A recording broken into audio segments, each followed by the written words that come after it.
จ็บ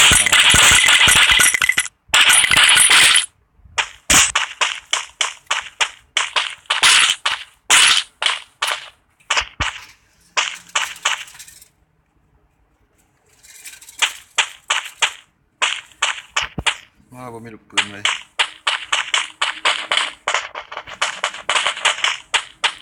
ไปก่อน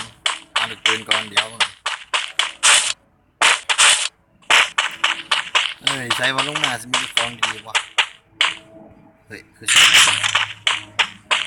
ว้าแล้ว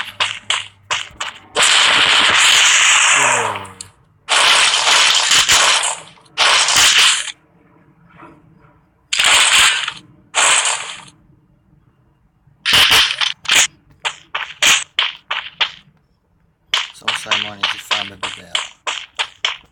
ออกไปข้างนอกซะแล้วเฮ้ยไหนวะยืนในจังหวะ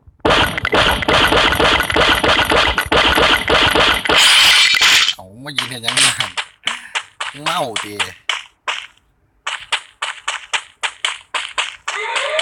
ของกูมีสงสัยมอนี่สิลุ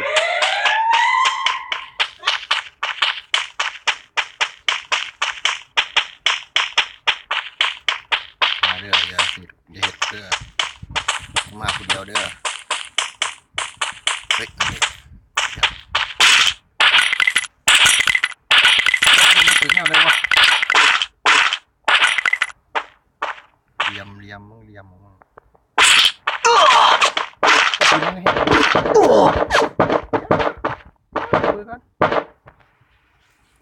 เอ้ยปืนจะมาเคยแห้งนะวะชิบหายแล้วกู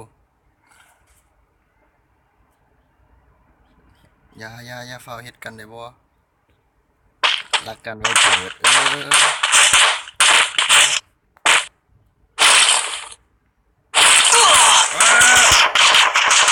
ให้กู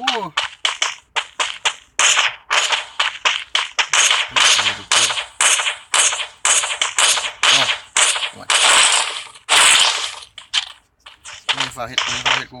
บื้อ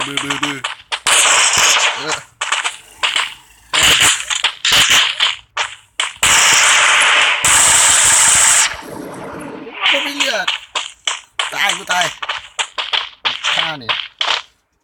กูปลอมอีกเด้อ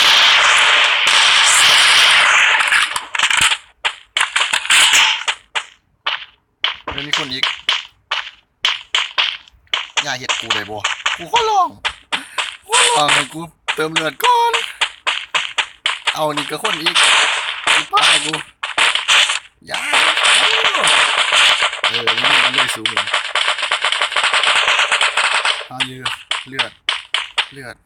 บ่มีแต่แท้เลือดเนี่ยนี่ไปร้อยยิงคนเอาดีกว่า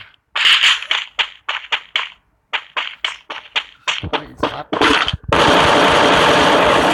ไอ้ที่สวยเขาเลือดได้ปะขอบคุณ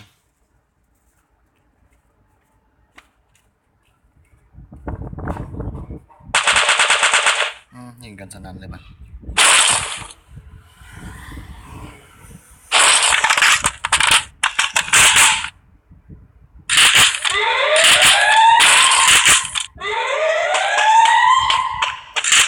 เฮ้ยคนขี่รถอย่ามาหากูดิ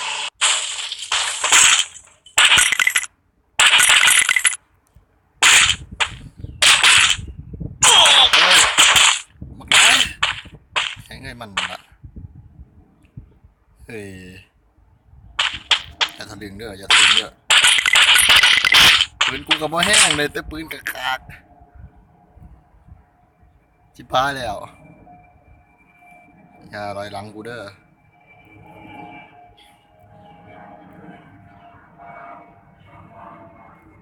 แดงมีใครวะเลือดกูกับบ่มีนี่น้อยเดียวเฮ้ยเจอแล้ว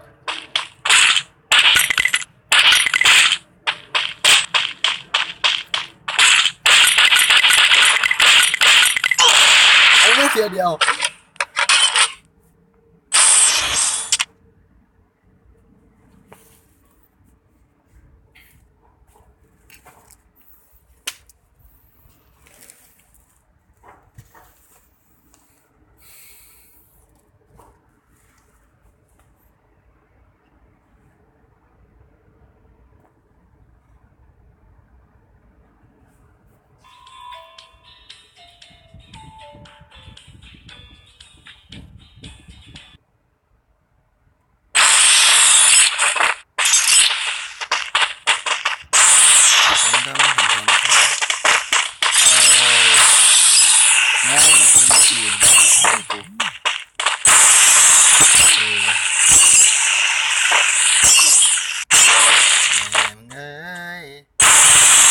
อดีพอมึงกินนี่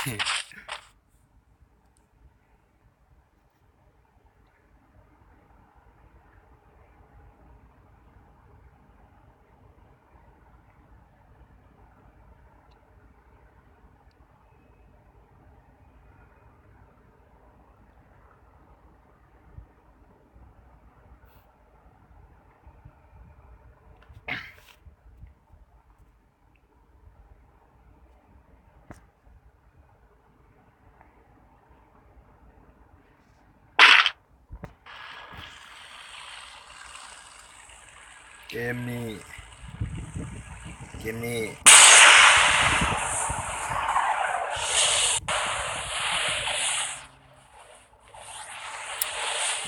กลับมาแก่แค้นเลยข้ามึงกูเสีย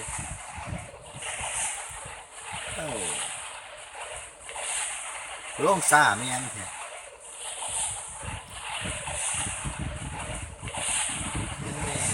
กูเห็นเนี่ยอย่ามาทางเดียวกับกูเด้อเนี่ยมีคนลงก่อนกูแล้ว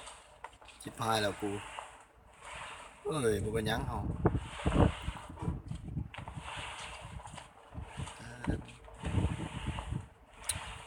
ใช่เสียดให้เบิ่งว่ามันเป็นจังไดผมเสียพูนเรียบร้อยนั่นเด้วิละปืนในดวงใจหัวขาดบอกไว้เลยว่าหัวขาดบักไหนเฮ้ยบักไหนมันเป็นคนด้วยหลังหามึงเลย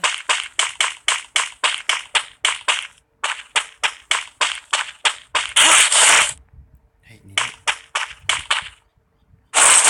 ช่องดีกว่านี่มีหัวขาดมึงหน่อยชนเอ๊ะเฮ้ยนั่นเด็กคนไปสายใช่ปะอยู่ไกลเหรอวะไม่ยังกันสู่อ้าววันมีกระเป๋าชัดทีไม่มีไฟโอ้มีกระเป๋าเฮ้ยเสียงปืนไฟวะกระเป๋ายังไฟฉากปืนวะมาแล้วเฮ้ยบักไหนวะดูเซวะตาเอ๊ะนั่นดิ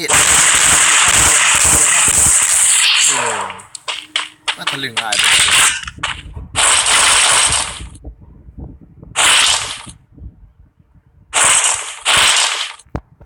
แท้ดำใส่เบิร์ดไป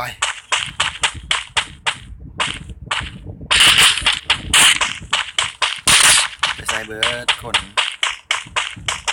มียังบอนี่มียาให้เก็บอยู่